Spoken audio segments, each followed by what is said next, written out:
तर मित्रांनो हे बघा, इथे आता ही अशी करवंद्याची झाडं आहेत आणि मस्तपैकी याला अशी कवळी कवळी अशी करवंदे लागलेले आहेत, हे बघू शकताय. त्याच्यानंतर इथंच बाजूलाच हे असे करवंद आहेत, इथंही काय. तर हा करवंद मी तोडतो मित्रांनो आणि हे बघू शकताय खूप काटे आहेत या झाडाला, त्यामुळे थोडंसं सावधपणे याची करवंद तोडावी लागतात. असं घनदाट हा असा एक जंगल परिसर आहे मित्रांनो.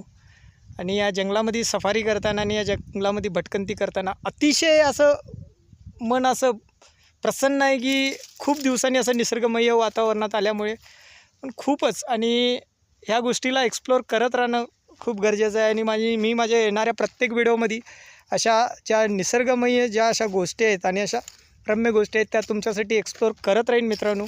फक्त चॅनलला सबस्क्राईब करा, कमेंट करा आणि लाईक करा मित्रांनो. लव यू, टेक केअर, बाय.